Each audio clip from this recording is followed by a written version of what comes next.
know and can do. This is the right time to implement the grading changes as we move to a new system, and we'll offer professional development to learn this new system and setting up grade books. And then we talked about overview of career and college counseling program.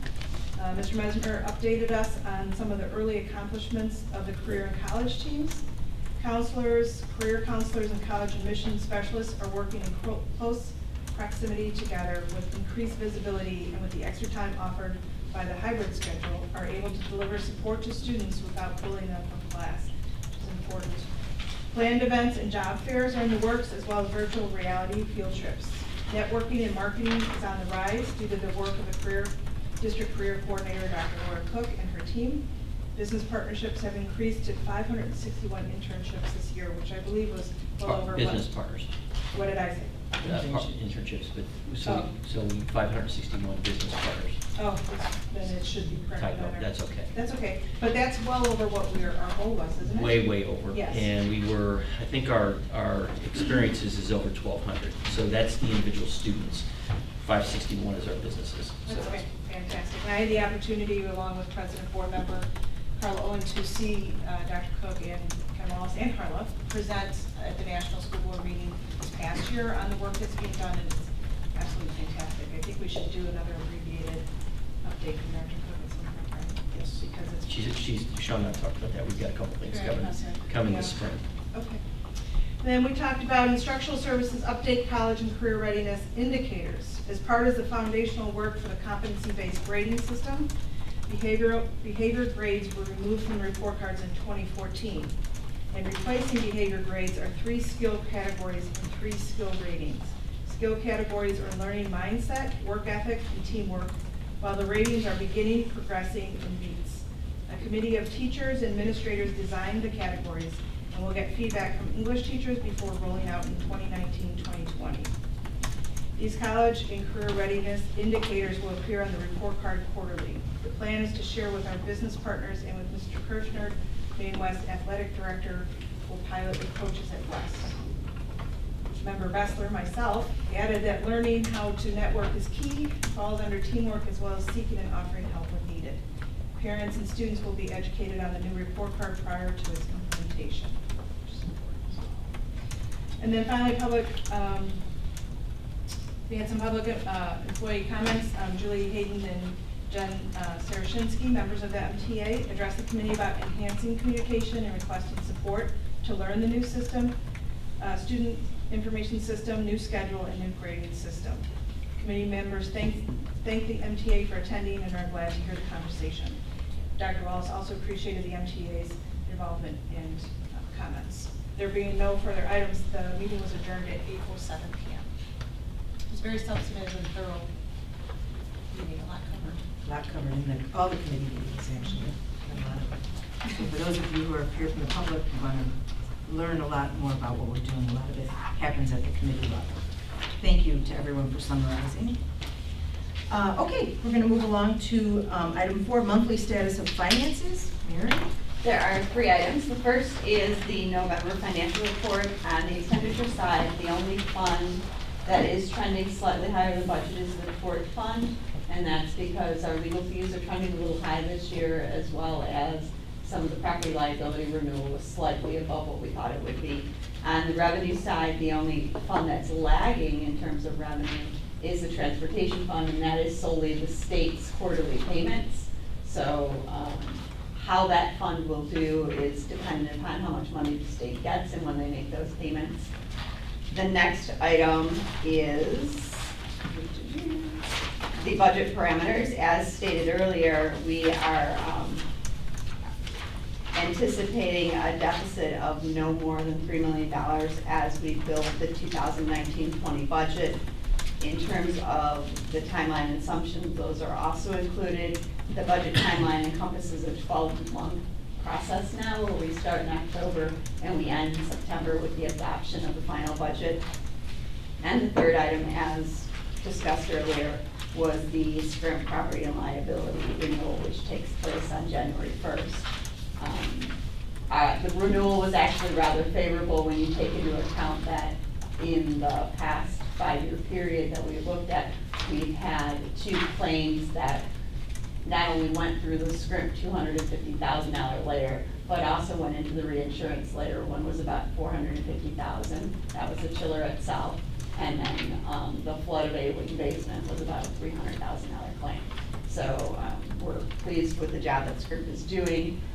All 3 of those items, actually the Scrimp renewal and the budget parameters are informational items. I'll entertain any questions that anybody has on any of those 3 items. How's the status of the state fundings that come along these days? Better or much better or still 3-6 months behind? Overall. So when they went to the evidence-based funding model, a bigger percentage of the state funding was put into that figure. And that is the one figure that the state is consistently paying on time. So because of that, we're seeing a more consistent state payment. However, the other payments such as transportation and some of the other areas, you're seeing a greater lag time because of that. So it's kind of a double-edged sword, and we'll continue to just monitor. I think the good thing across the state is that more school districts are funded through the evidence-based funding model, so they're seeing their money on a more frequent and timely basis. Okay, moving along to instructional services, Sean? We have 2 reports that we bring to you this time of year. The first one is the student participation report from the 3 high schools. So that's just basically, if you flip over to the back of your sheet there, you'll see the various different clubs and athletic categories and the overall student participation in those areas. This is something that fluctuates year to year depending upon sort of where kids are and what they want to join and be part of. But actually overall, our numbers of participation in our athletics and clubs are up, that were up last year. And then there's also the State Illinois Scholar Report. We bring this each year, and the list of students here represent the top 10% of juniors in the state at the end of their junior year with their performance on the SAT or ACT. I'd be happy to answer any questions you might have on those 2 topics. Again, a good year for this group, our highest number in the last 5. Really? Okay. Okay, thank you very much. I just had one Yes. thing. So, I'm just looking, just a little cursory view of the participation report. So what I noticed, I thought this was pretty notable. It looks like, and maybe there's a reason, and this is a good thing. There's been a nice jump in drama and speech over, looks like from last year, like about 600. And music and art as well. Yeah. So we've actually seen an Yeah. uptick in students being interested in the fine arts. Yeah. And participating, and some of that has to do with the selection of musicals and things like that. So we heard about Newsies has a nice large ensemble cast, you get extras, so a lot of people can participate. So it fluctuates a little bit, but we definitely have a group that are interested in the arts this year. Yeah, it's great. We've also got some new teachers in the mix too that have done really, oh yes. In those areas, the electives, if you're not a program builder, it will show, but if you're a program builder, it will show in the ways that you're seeing there. Related to Main East, the international festival, do you know the date yet this time? Yeah. Let me It's look it like up. a May? No, it's, Or February. in April. No, I think it's in I looked February. it up. A lot of it has to do with the facilities availability. That's fine. Yeah. And then, of course, the club, the students are actively participating and hosting that international festival, correct? Cultural clubs, yeah. So whenever, if you can let me know the date, that would be great. And see if we can able, community-wise, if we can able to possibly contribute and participate, would be great too. You can mention it when we get to the calendar.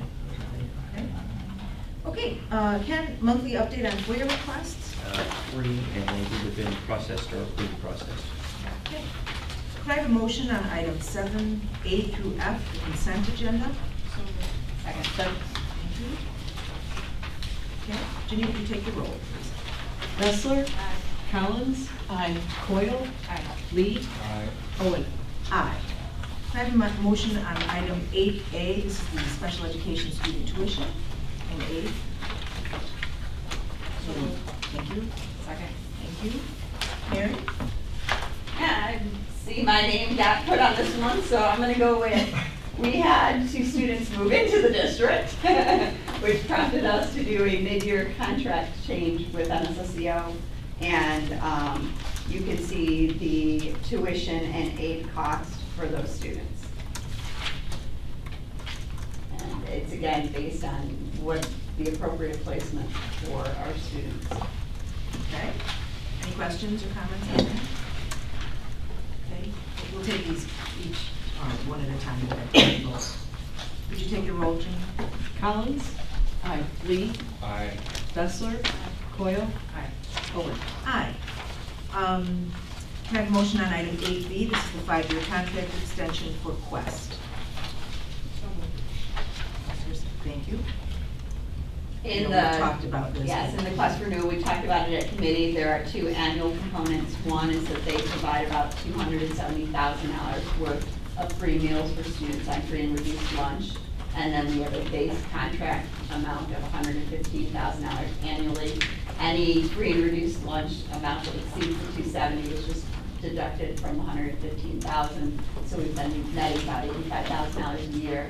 And then because we're granting them an extension, they are giving us a $100,000 capital investment that will be used to help offset the cost of some of the cafeteria improvements. And it's not limited, what it can be spent on?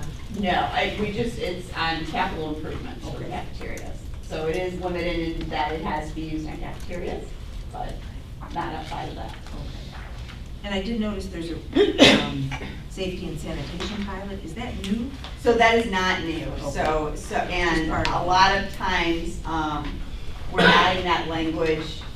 And right now, our health scores have been in the high 90s. So that kind of safety sanitation program is still there should we feel a need to implement it because of lower scores, but But we don't have that? We don't. Okay. Okay. Any questions on this contract extension?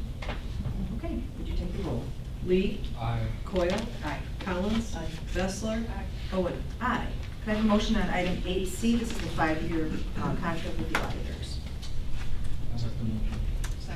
Thank you. Again, Mary? This was our last year of a 3-year contract with Ed Casella. So we asked them for pricing on an extension. Their pricing is still below what the next lowest auditors were when we went and did the RFP 3 years ago. We're pleased with their services. We believe that they're very competitively priced and saves the district money. So we're recommending the 5-year contract extension. Year 1 is a 0% increase, and then it goes up by about 3.5% a year. But still lower than, Still lower than their closest competitor. along with the prices, I think they have been doing a fantastic job as well, very thorough, so good to know. okay? There's no other comments or questions? Ginny, would you take the roll? Collins? Aye. Coyle? Aye. Bessler? Lee? Owen? Aye. Can I have a motion on item 9? This is a facility rental fee waiver request. Second. Okay. This seems pretty straightforward. This is a program that the Park District is putting on for younger students, and it's just a room that they would like to use for that. It's STEM enrichment. Yeah. So, any questions or comments on that? Okay. Ginny, would you take the roll? Collins? Aye. Lee? I, Bessler? Coyle? Aye. Owen? Aye. Okay, calendar items. Everyone should know that we've got finance, buildings and grounds, and education coming up all on January 16th at 5, 5:15, and 6 o'clock. Please try and make those. And that really pretty much covers everybody on the board, so, you know, if you can make all of it, it's great. Did you have a date for that? Yeah, it's Saturday, February 23rd, from noon to 3. We have Main East and the ABCD gym. 3 p.m.? Starts at Starts noon, at ends noon. at 3 p.m. All right. Any other communications or public comments? Then could I have a motion to go into closed session for purposes of review of closed session minutes and appointment, employment, compensation, discipline, performance, or dismissal of specific employees? Thank you. Jenny, would you take the roll? Dessler. Collins. Coyle. Lee. Owen. Aye. Okay.